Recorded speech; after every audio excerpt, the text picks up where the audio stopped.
बेनामी संपत्ती प्रकरणी प्राप्तिकर विभागानं महाराष्ट्राचे उपमुख्यमंत्री अजित पवार यांना क्लीन चिट दिली आहे।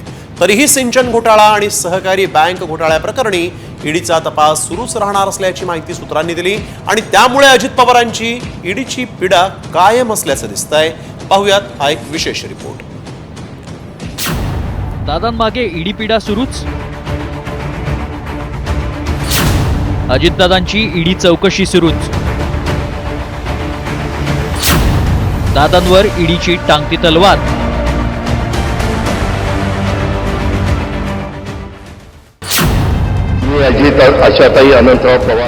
अजित पवार यांनी राज्याच्या उपमुख्यमंत्री पदाची शपथ घेतल्यानंतर लगेचच त्यांना आयकर विभागाकडून मोठा दिलासा मिळाला होता।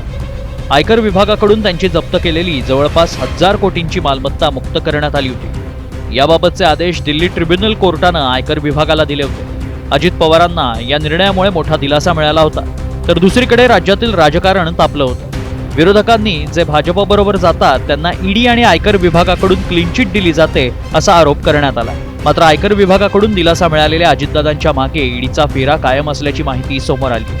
अजित पवारांची ईडी चौकशी सुरूच राहणार असल्याची माहिती साम टीव्हीला सूत्रांनी दिली आहे। ईडीकडून अजित पवारांची सिंचन आणि सहकारी बँक घोटाळा प्रकरणाची चौकशी बंद होणार नाही, तर ती पुढे देखील अशीच सुरू राहणार आहे। आयकर विभागानं क्लीन चिट दिलेलं नेमकं प्रकरण काय होतं पाहूया। 7 ऑक्टोबर 2021 रोजी दादांच्या विविध मालमत्तेवर आयकरचे छापे पडले।